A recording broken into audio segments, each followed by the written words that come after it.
Hirap kasi no pag nagtatagalog siya, eh. Parang si Quarantine yan pag nagtatagalog eh. Mapapaano na lang din kami, ha? Ano sinabi mo? What did you say? Gaganong kami eh. Ang gulo. Mas mahigit sa 200 metro, hindi ginawa. Hindi. Okay, so mahigit sa 200 metro, ang tinutukoy niya dyan yung flood wall, mahigit sa 200 metro daw po ay hindi ginawa. So non-existent. Hindi linagay tapos nasira. Hindi nilagay tapos nasira. Ay nako, hirap pagka hindi fluent sa Tagalog, ano? Basta't wala na talagang linagay. Pero pag titignan nyo yung report namin, ay dapat completed na ito. Nakalagay doon na inspeksyon na, completed na, walang problema. Tapos hindi lamang sa hindi yung mga wala, ito naging kasama na parang ghost. Ayan oh, tingnan nyo, putol oh, 'di ba? Putol eh. Papasok talaga ang tubig diyan. Oh, tapos nagkaroon na ng halaman. Ghost project na itong mga, hindi lang itong may butas ano. Ikaw mo, meron pa. Ayan oh. Butas-butas pala itong dike na ito. Putik na yan. Grabe. Dapat buo ito dahil sa report namin completed ito. Bukod pa doon, may question sa kalidad ng ating flood protection dahil yung bakal na nandun sa loob parang hindi na nakabaon sa lupa. Kaya dumadaan yung tubig sa ilalim naman. Dumadaan, pumapasok ang tubig. Tingnan naman ninyo. Kailan last time na umulan dito na malakas? Yung bagyo, yung last time yung bagyo. Yung mga habagat po. Yung habagat dito. Hanggang ngayon, nakita naman ninyo pagpasok namin dito. Tayo lahat, puro parang swamp na ito. Hindi na puro tubig lang ang makita mo eh. Sinong kumpanya ito? St. Timothy. St. Timothy ito. St. Timothy, ang kontratista dito. Naku, St. Timothy. OMG. May atraso to dito sa amin sa QC. Yung St. Timothy, mga kababayan. So ito yung binabanggit ni PBBM dyan na hindi pantay-pantay. Diba? Ayan o. Halatang ito, tinapala na lang, may natirang halo, ibuhos nyo dyan. Manipis ang simento. Yung bakal. Butas na. Dahil manipis. Diba? Tignan nyo naman, halatang mga sinandwich lang po yung nilagyan ng mga kahoy.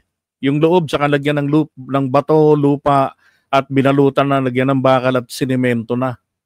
Utik na yan. Talagang hindi ho tatagal yan. Sabi ko nga sa inyo, yung dito sa tatay niya ang batong nilagay rito, ang lalaki nung araw. Bato talaga yung gilid ng ganyan, tapos walang balot na semento. Talagang makita nyo yung pagkakasala-salansad. Tapos yun ang pagpapatong-patong, yun na may semento noon. Ang may semento lang na ganito, yung ibabaw na pwede mong higaan dito sa amin. Ito, tignan nyo, wasak agad. Yan. Yan ang nakita ng Pangulo. Diba? Ayan, sa Kalumpit, Bulacan yan. Alam niyo ron, sa lugar ni na Mami Peng, sabi nga sa inyo, merong malaking bahay doon, yung kanyang biyanan. Wala, nagkaleche-leche, yung malaking bahay nilang malamansyon doon. Dating may negosyo, mga sugpuan. Wala na ho, nasugpo yung negosyo. Dahil ganyan, bumaha, hindi na nawala yung baha. Nawala na yung kalsada. Yung mga sugpuan nila, pati yung mga tanim na mga puno ng mangga. Parang katulad yan, yung mga puno dyan, dead ball na. Diba? Yan. Kalumpit, Bulacan. Ito naman yung dito sa Quezon City. Diyos ko po, St. Timothy rin ito ang gumawa nito. Hindi yan tapos. Flood control. Ayos, ang buto-buto sa talayan. Tignan nyo yung yung flood wall. Aray ko po. Di ba? Parang yung dun sa Nabotas. Firewall. Flood wall ang haharangin. Ganyan ang nilagay. Ay, sus Ginoo. Sabi nga, sus Mariano Kaindo. Paano yan? Edi madali pong magigibayan. Ito pa yung isa, oh. Ay, yung isa, yung ano. Di ba? Anong petsa pa yan? Sinimulan, dapat tapos na yan.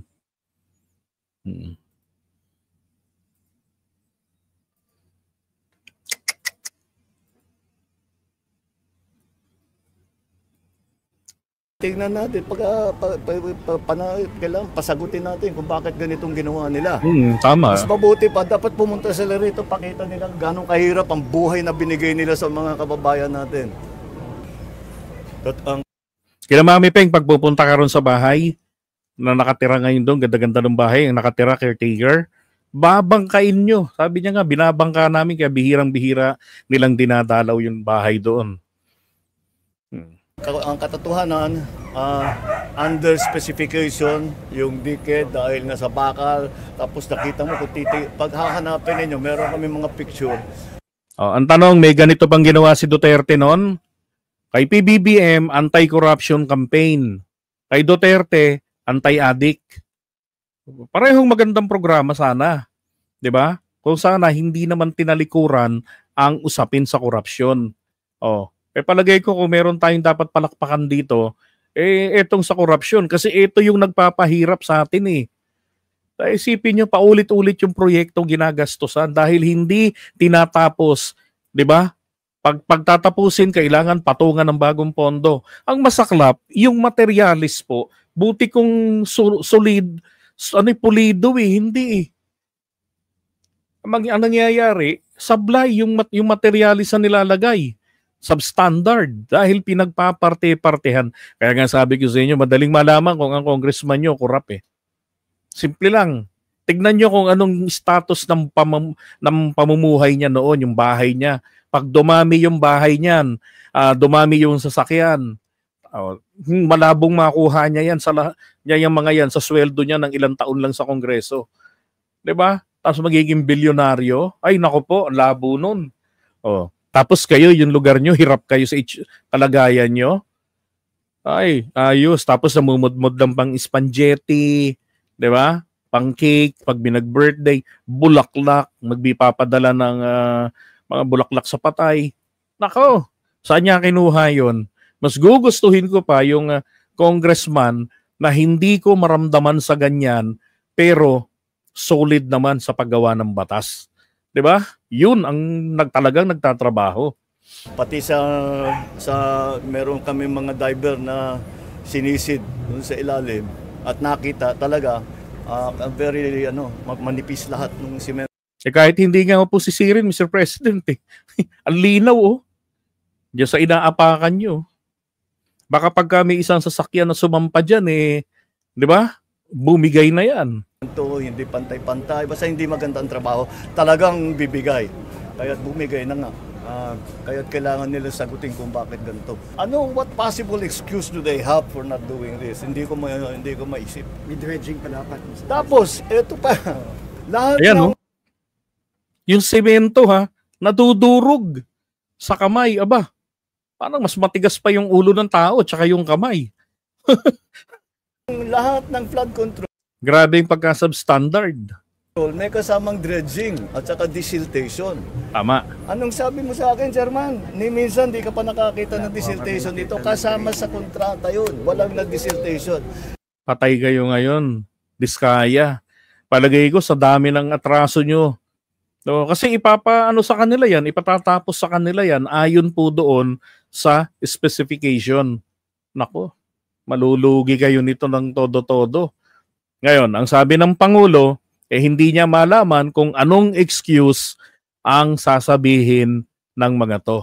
Yung dinaanan namin, sabi na, nandoon din sa record na may desiltation doon. Nakita nyo ba? Ang babaw natubuan na yung lupa, natubuan na ng halaman.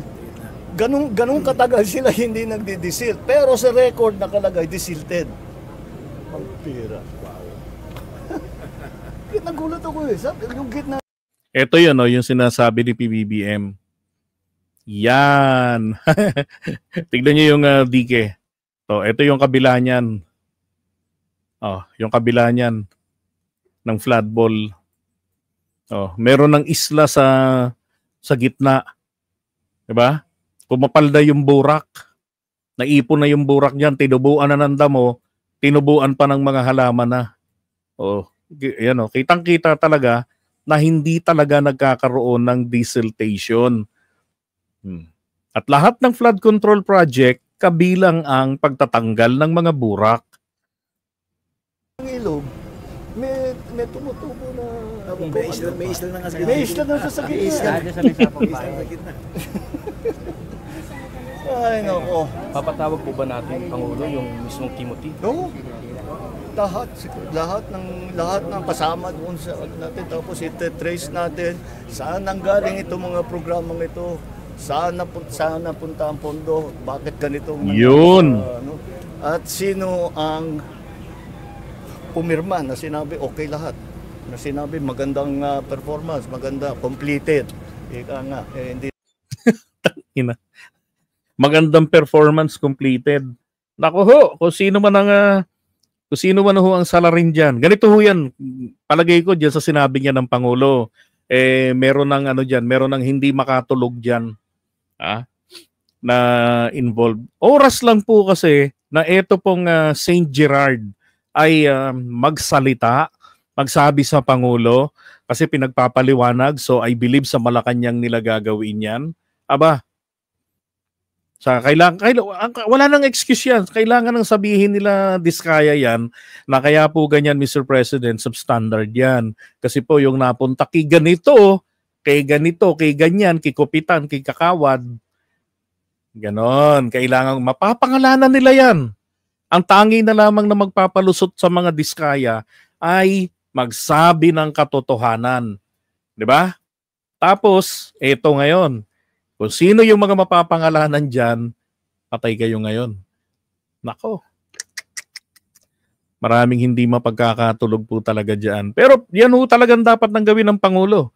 Ipitin niya ngayon yung mga kontraktor. Sino ang gumawa sa inyong maging korap kayo? Kaya ang tanong nga sino ba ang may control sa mga diyan sa kagaya niyang flood control project na yan? 'Di ba? Sino yung nakakaalam diyan? Yan yung mga dapat na malaman dito Yung diyan sa project na yan. Teka, hanapin natin yung video noon. Meron ako noon saan na yun? Hold on one sec. Hey, where are you? Pugo, na-delete ko naman. My goodness. Teka ha.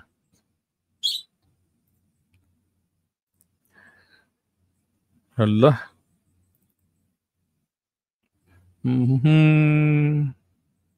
Nagsasalita doon mismo yung governor ng Bulacan na doon po kanyang tinukoy kung sino-sino po yung mga salarin.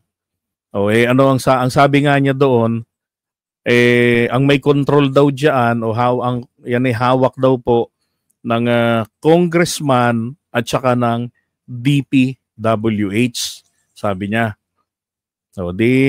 Marami na naman talaga lalong marami talaga ang kakabahan diyan. Yung video na yan. Nasa recycle bin ako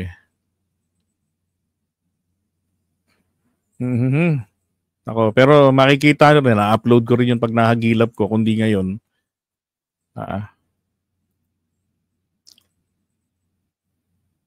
Kakainis. Nabala ako pa.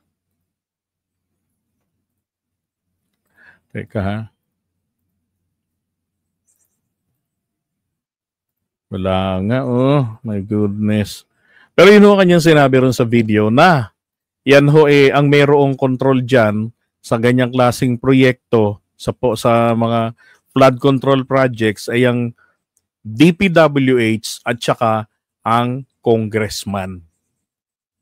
So ngayon, dyan po sa location na yan, Kalumpit, Bulacan lang yan, sino ang congressman dyan? Diba?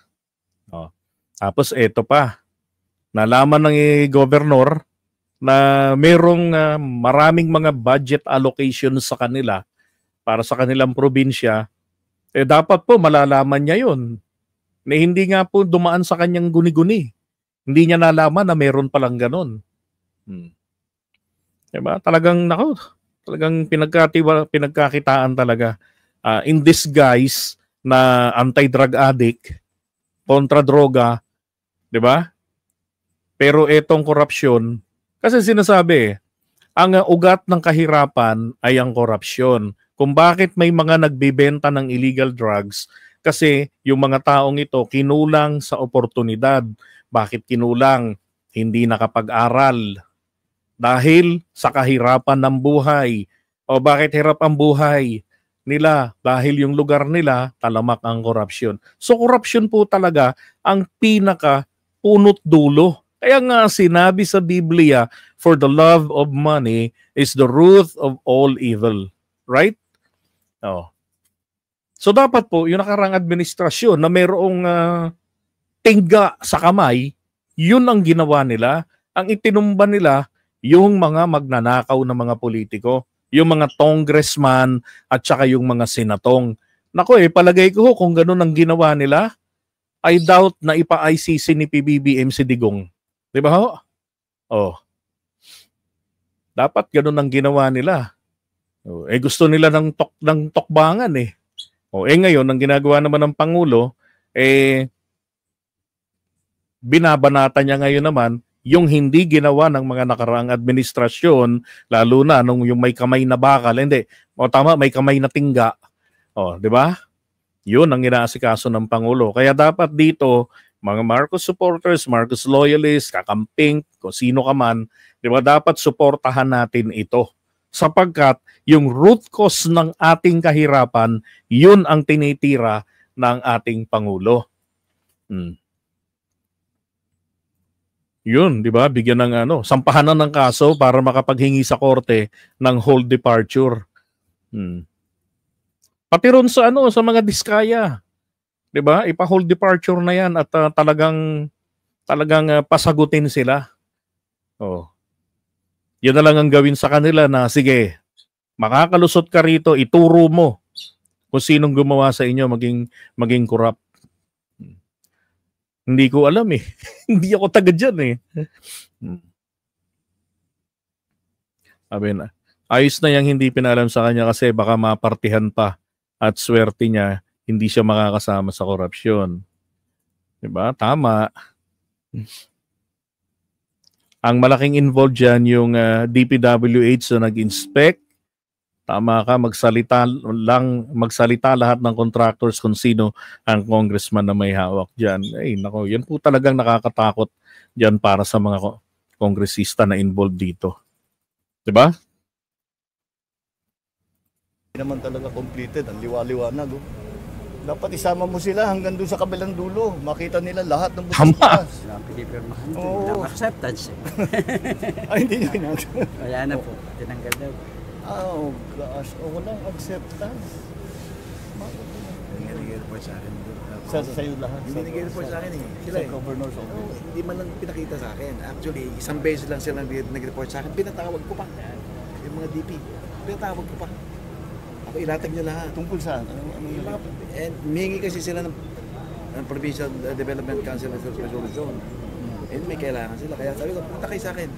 Puntahan nyo ako. Gusto ko makita lahat. Pinakita. Tapos sinita ko na sila. Sabi ko, ngayon lang.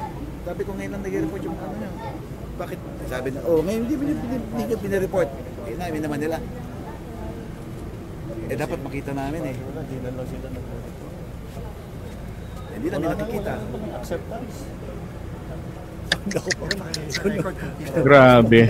Pati acceptance, ghost. Completed na. Tinanggal na raw po yung acceptance. Wala nang acceptance sa local. Ng DP, tinanggal na.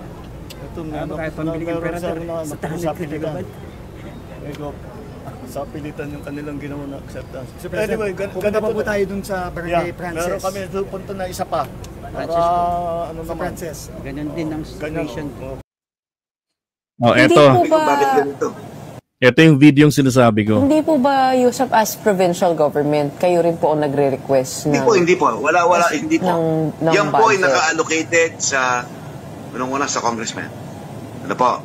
Sa DPWH. Yan. Sa kanila yan eh. Hindi po sa LGUs yan. Hindi po yan. Hindi po binababa sa amin yan. Binababa po lang kasi na gumagawa niya. At Pero ito hindi po kayo ay- nagre-request? Hindi po kayo nagre-request on your end? Actually, meron din mga request po kami. Binababa namin yan. At ipinapasa namin ng ating engineering office sa mga projects ng flood control sa national government. Ano po? ang ating Ano engineering pong office. ginagawa po sa mga request ninyo? Ito po ba ay nag-grant naman? Bilang malaki naman po ang budget ng Bulacan. Ma'am, sa nakita natin, inain ng ating Pangulo, siguro nag-grant eh. Ito mo itsura. Di ba 600 ilan? 85. Di ba? Number 1 kami. Kasi talagang malaki ang binigay sa Bulacan. Oh, pero hindi niyo po nararamdaman? Hindi po nag-grant yung mga request Ma'am, po tatanungin ng kita. provincial government Naramdaman niyo? mo ba? Well, di po Nakita kita mo ba? Bulacan eh. Naramdam ba? Huwag ako tanungin mo, ma'am. Yung Hindi, sir, tingnan niyo yung mata niyo. As governor Diba? po of Bulacan, of course, Diba? DPWH at saka congressman. Hindi ho tama na ang congressman ay may kinalaman sa pagpapapondo ng ng isang proyekto. Bakit kanyo? Yun nga yung nangyayari eh. Dahil mahilig sila sa pork barrel. Illegal ang pork barrel, 'di ba? Anong taon yun dineklara ng Korte Suprema yung PDAF? And all forms of pork barrel bawal, unconstitutional. Kaso masyadong greedy sa pera, dumadali sila sa mga insertion sa mga ahensya ng gobyerno para sa kanilang mga guni-guning proyekto. Yan. Dapat kasi ang sistema rito, magsasubmit sila sa DPWH o kaya sa DILG kung ano yung hinihingi nila para proper channeling. Hindi purely executive department. Hindi dadaan sa legislative. Ang katuwiran, hindi. Kasi yung congressman ang magsasabatas para magkaroon ng pondo ito eh. Hindi nga dapat ganun ang maging proseso eh. Dapat yung proyekto hinihingi nila, paisahan ang hingi sa budget. Di ba? Pag-submit ng GAA, nandun na. At tanga naman ng mga yan na hindi nila alam yung pangangailangan ng lugar nila. Unless special event na biglang sumulpot yung problema. 'Di ba? Exemption 'yun. Pero yung yung dadaan sa kongresista, kaya tuloy pagdating ng mga budget hearing, etong congressman, todo scrutiny. Kasi ginaalam nila yung budget saan galing. Tatapyasan nila 'yon. Tapos ilalagay nila ngayon doon sa kanilang proyekto. Buti sana kung yung proyekto totoong para sa tao eh. Hindi, pinagkakakitaan. Saan makukuha ng pamasko yung mga yan kung galing lang sa sweldo nila? 'Di ba? Saan kukuha yan ng mga pambigay ng mga sa binyag, sa mga bulaklak ng patay, sa mga abuloy? Kaya nagiging corrupt din yung mga politiko natin dahil din po sa demand ng mga constituents nila. Pagka hindi nagbigay ng ganon, hindi na nila iboboto. Sino bang may gustong hindi maiboto?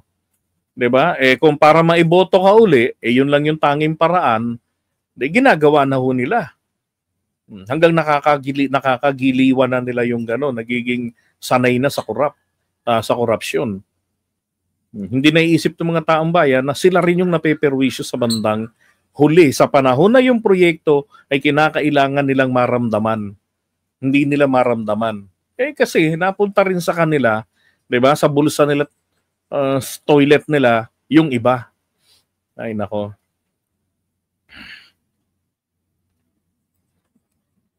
Yan DPWH. Nako. Sana bago matapos ang taong ito maihilera na yang mga yan, 'di ba? May mga kaso nang naisampa. May mga kontraktor na kumanta. Ganun. Isabihin lang ng Pangulo natin na, promise, hindi namin kayo papanagutin. Hindi namin kayo kakasuhan. Ikanta nyo sino yung salarin dito na politiko. Dahil ang public servant, hindi expected. 'Di ba? Kailangan mapatunayan na yung nangyaring corruption dyan ay hindi po ito designed ng kontraktor. Bagkus ito'y disenyo ng politiko. Ganun.